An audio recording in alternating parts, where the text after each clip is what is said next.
Hi, my name is Kelsey Hoagland, and our group did the gender disparity in sports announcers.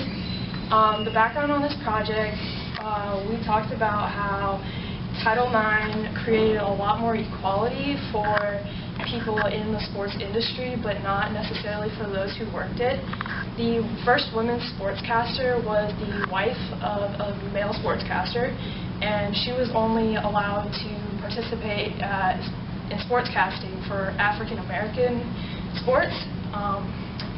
Prior to the 60s, there was only a little documentation on female sportscasters, just going to prove even more how little people cared about women in the sportscasting industry. Today, many of the women are only given behind-the-scenes jobs where they are not going to be seen up in front and close and personal with the sportscasting industry. Many times they are only the researchers who actually research the projects and the sports events and aren't allowed to actually sportscast on the TVs.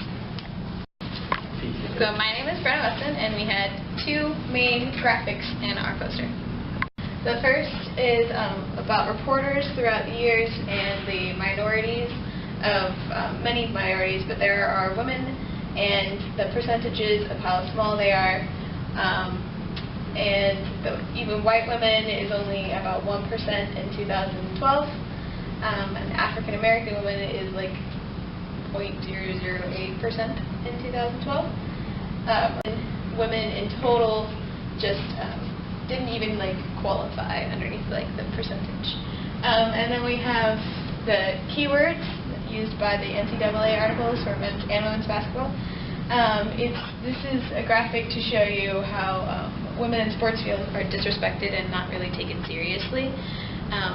One of the main issues is that men don't really take women seriously in sports roles, and that's very evident by this keyword chart. On the men's keywords, they're all basically referring to the sport itself, and they're not really referring to the fact that it's men.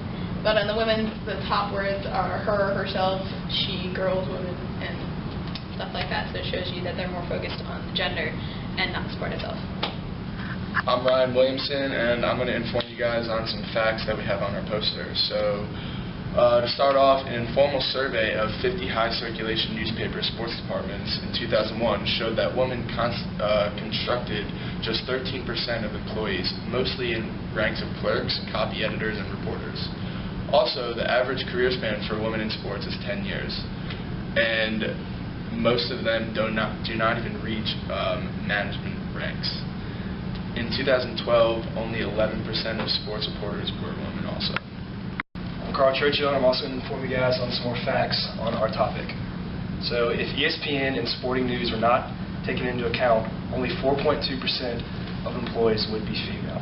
Also, according to an ASN study, shows that only 38% of newsroom staff are women. Also, only 59% of editors felt the need to have women on their staff at all.